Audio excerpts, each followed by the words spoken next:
Vanoggend kom uit Matteus hoofstuk 21. Matteus 21. Ek het nagelaat om dit ook op die dingetjie te sit, die bord.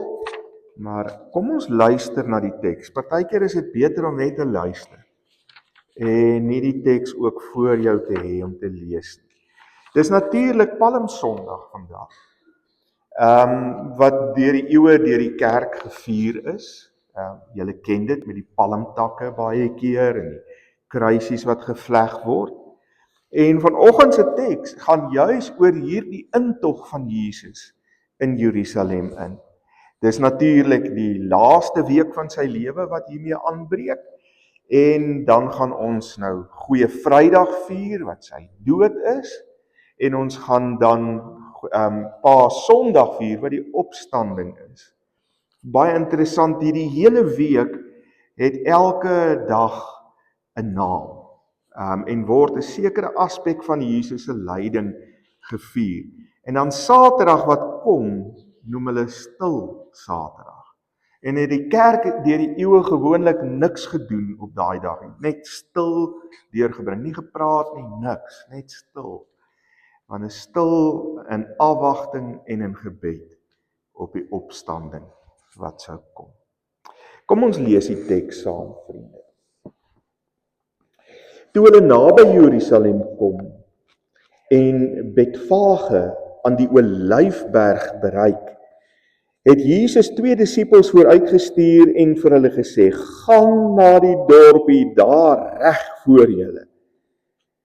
En net soos julle inkom, sal julle daar 'n donkie kry wat vasgemaak is en 'n vul by haar. Maak haar los en bring hulle vir my. En as iemand vir julle iets daaroor sê, antwoord dan, die Here het hulle nodig en hy sal hulle gou weer terugstuur.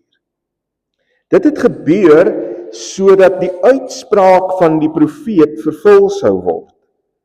Sê vir Sion, kyk jou koning kom na jou toe. Hy is nederig en hy ry op 'n donkie, op die vul van 'n pakdier. Die 2 disippels het toe vooruitgegaan en gedoen wat Jesus hulle beveel het. Hulle het die donkie en die vul gebring, van hulle klere op die diere gesit en Jesus het opgeklim. Die grootste deel van die skare het van hulle klere op die pad neergegooi en ander het takkies van die bome afgebreek en dit op die pad gestrooi. Die mense wat voor Jesus geloop het en die wat agter hom aangekom het, het begin uitroep. Prys die seun van Dawid. Eintlik staan daar letterlik Hosanna. Ek wou dit net sê want dit is belangrik.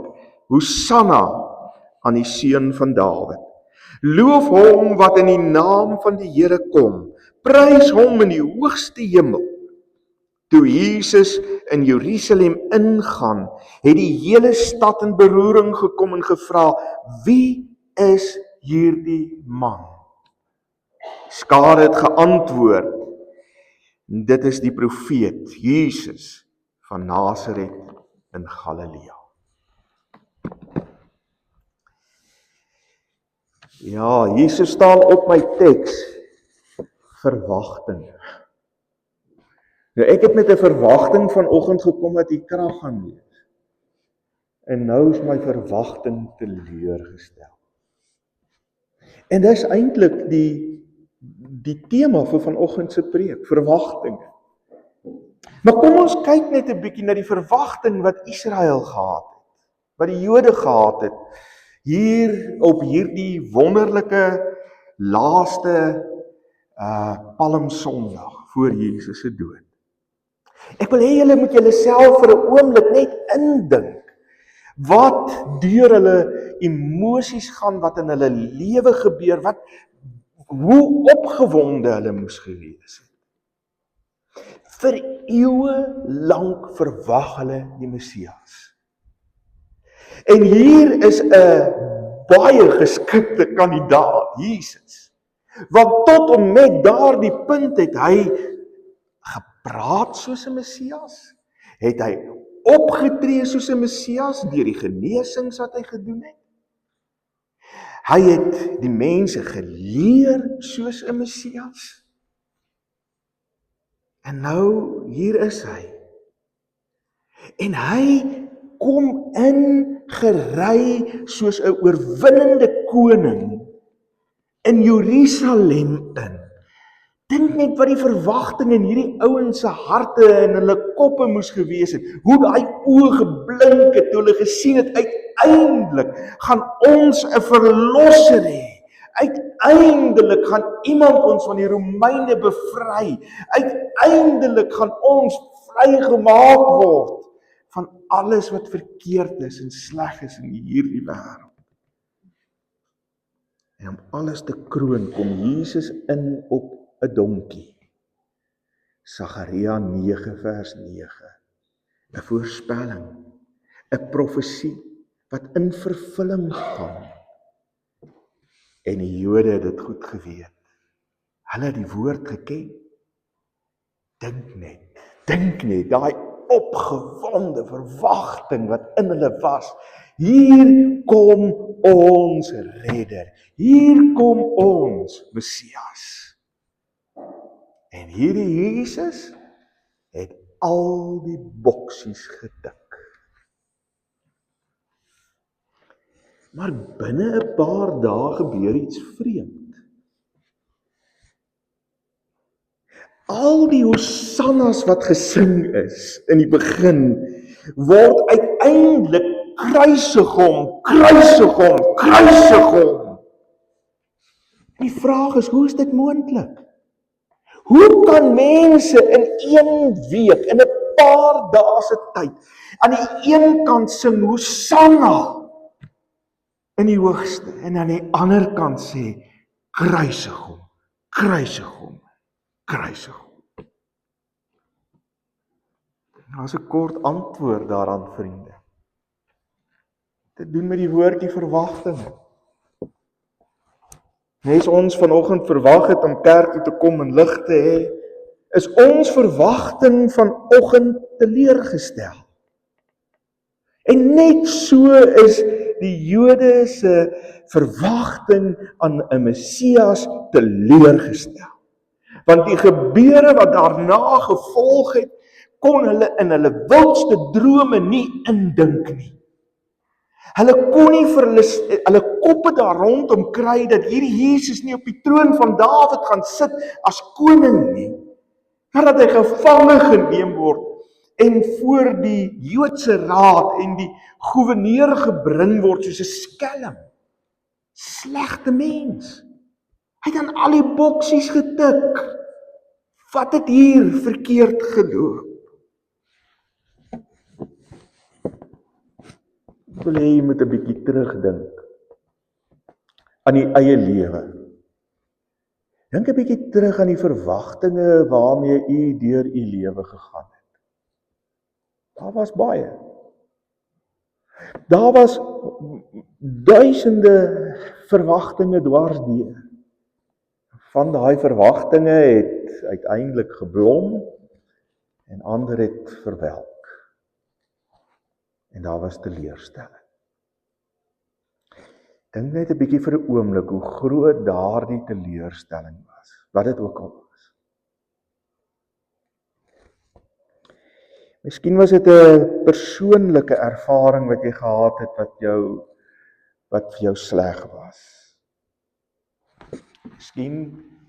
Miskien is dit 'n stukkie teleurstelling in God. Kan ook wees. Ek weet.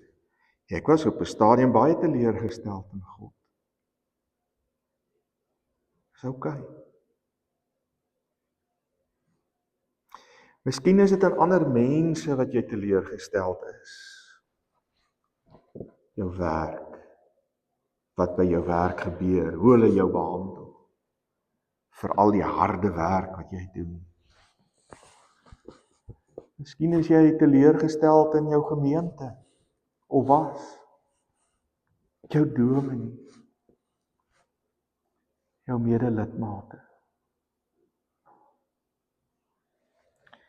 As Sien verwagtinge en teleurstellings is deel van ons lewe. Kan nou nie wegwens nie. Teleurstelling is die resultaat van verwagtinge en werklikhede wat nie ooreenstem nie. Dis eintlik logies. Werklikhede, verwagtinge wat nie ooreenstem nie. Ek het reeds 'n bietjie gepraat oor die verwagtinge wat die Jode gehad het. Hulle het verwag dat hulle bevry gaan wees van die Romeine. Kyk, en op daai stadium is hulle al vir eeue amper, wil ek sê, onder die dwinglandy van 'n ander volk. Hulle het swaar gekry. Hulle moes enorme belastings betaal.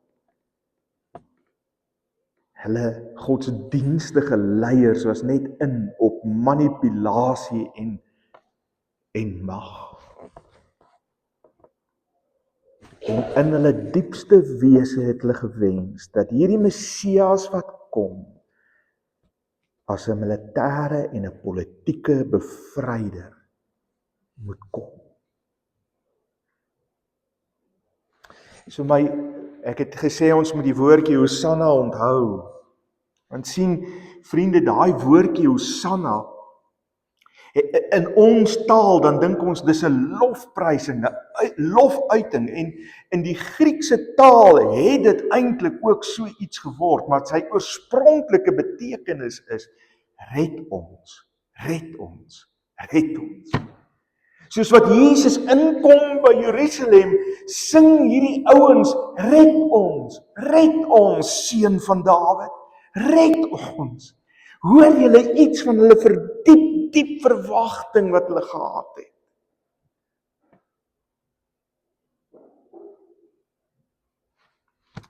Maar uiteindelik staan hulle teleurgestel. Alhoewel Sagaria se die donkie ding 'n voorspelling is, 'n profesie was, moes die Jode eintlik al op daardie oomblik gedink het, hier is 'n slang in die gras. Hier is iets anders aan die gang. Jesus self is anders as hulle verwagtinge. Dis nie net wat hulle verwag wat anders is nie, maar die een van wie hulle dit verwag, is ook anders. Die eerste belangrike saak wat ons teks vir ons wil kom onderstreep, vriende, is dat hierdie Jesus nie net anders was nie, maar dat God se koninkryk en dat die koms van God se koninkryk anders is as wat ons baie keer dink. Jy sien, ons het die verwagting, nes die Jode, dat hierdie koninkryk met ampere geweld en militêre presisie moet gebeur. Dat daar 'n triomfantelike politieke oorwinning moet wees. Maar wanneer Jesus kom en God se koninkryk hier aanbreek, dan is daar geen aardse glorie en luister daaraan nie. Dis 'n klein seentjie in 'n verlate ou dorpie Bethlehem wat gebore word in 'n stal, wat die stofstrate van Judea deurtrap en uiteindelik sterf aan 'n houtkruis soos 'n misdadiger. 'n Dood wat gereserveer was vir Romeinse burgers. Ek bedoel vir burgers wat nie Romeine was nie. Maar God se koninkryk, vriende, kom in eenvoud en nederigheid. Van die hemel na die krib, na die kruis.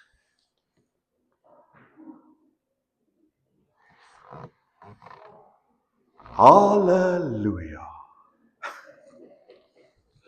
Is dit nie wonderlik nie, nee. Laat daar lig wees. En daar was lig. Vriende, die koninkryk kom in eenvoud en nederigheid. En die effek van hierdie koninkryk wat kom en aanbreek, en van hierdie Messias soos wat hy is, wat aanbreek, mag ek dit sê, is aardskuddend? Dis aardskuddend, dit staan in die teks. In vers 10 word gesê, die hele stad het in beroering gekom. Ek weet nie hoekom vertaal hulle dit so nie, want dis nie wat daar staan nie. Daar staan letterlik, dit is asof daar 'n aardbewing losgebreek het in Jerusalem. Alles het geskud toe Jesus by die stad inkom. Jesus se koms op 'n nederige donkie was aardskuddend. Die naskokke van daardie aardbewing tref ons tot vandag toe nog, vriende.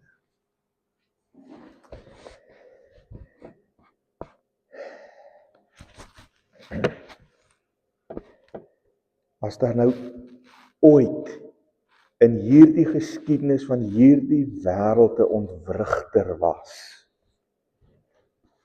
dan was dit Jesus. Ek het geluister na wat ouens hierdie week in die pers kwyt geraak het, dat ou Benjamin Netanyahu kwyt geraak het oor Jesus en Genghis Khan, en dat daar uiteindelik net deur geweld, en dat Jesus eintlik nie goed genoeg is nie. My woorde. Hierdie ouens kan gaan slaap. Hulle gaan die wêreld nie verander nie. Hulle het ook nie. Jesus, die nederige dienaar op 'n donkie, skud hierdie aarde tot in sy diepste fondamente, tot vandag toe.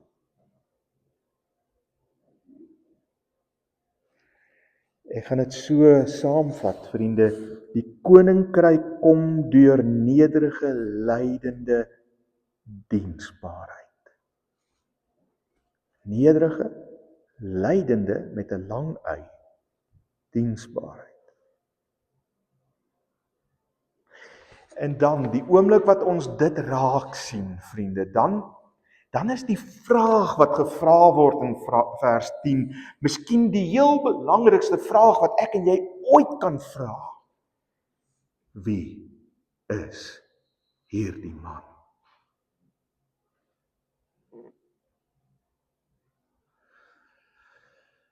Dis 'n vraag wat ons ook vir onsself vanoggend sal moet beantwoord. Ons sal nie hier kan uitgaan as ons nie vir onsself kan sê, wie is hierdie man nie?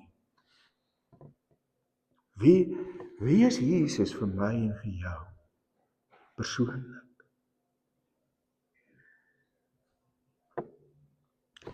Is hy 'n teleurstelling? Voldoen hy nie aan jou verwagtinge nie? Sien, dikwels is die Jesus wat ek en jy aanbid, en dis waar die probleem inkom, so 'n bietjie anders as die Jesus van die Bybel. Ons dink ons weet wie Jesus is, en ons dink ons het hom uitgepleis, ons dink ons weet wie God is, ons het hom uitgepleis. Ons het net sulke dik boeke oor hom geskryf. Die verrassing is, dat hy altyd anders is, as wat ek verwag het. En ek moet oppas om Jesus gedienstig te maak aan my verwagtinge. En ek moet hom toelaat om my te verras.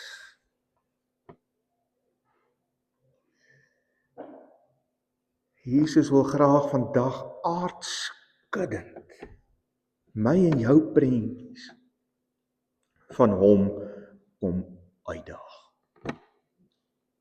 Hy wil my en jou prioriteite wat ons stel vir ons lewe uitdaag. Hy wil ons siening wat ons het van mense kom uitdaag. Hy wil ons afgode wat ons het in ons lewe, en vriende, ons het almal. Kom ons wees net eerlik. Ons het almal iewers een of ander afgod. Wil hy kom uitdaag. Hy wil ons siening van kerk wees, kom uitdaag. Hy wil ons siening van mag en die weggee van mag, soos wat hy dit gedoen het, kom uitdaag. Hy wil ons herskep, weer maak wat ons bedoel was om te wees, ons al meer te verander na die beeld van Christus. Al meer God se verteenwoordiger en beeld in hierdie wêreld kom maak. Sien, Jesus was die volmaakte prentjie van God wat ons het. Hy het vir ons die pad gewys. Nou, hoe lyk daai pad? Nederige, lydsame diensbaarheid. Die grootste klad op die kerk se naam is die middeleeue en die kruistogte.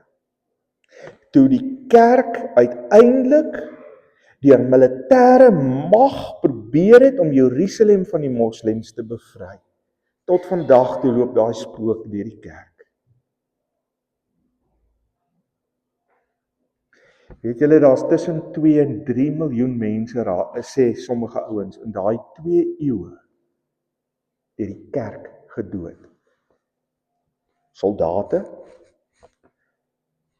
gewone burgers, moslems, Christene en selfs Jode is vervolg. Die vraag is weer 'n keer, wie is Jesus? Waar wil Jesus jou ontmoet vandag? Waar wil hy jou gebruik om weer sy beeld in die wêreld te wees? Daar is net een manier hoe ons sy beeld kan wees. Nederige, lydsame diensbaarheid. Amen.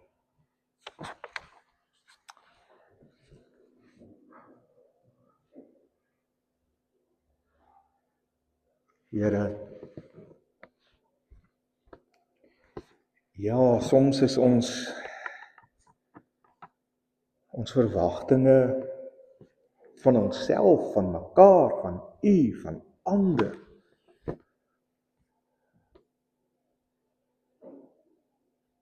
teleurgestel. Kom help ons om deur ons teleurstellings te werk, Here. Kom gee vir ons die moed en die krag om net weer opnuut gekonfronteer te word met wie U werklik is. En watter impak U in die wêreld gehad het en watter impak U in my en elke een hier se lewe graag wil hê en alreeds gemaak het.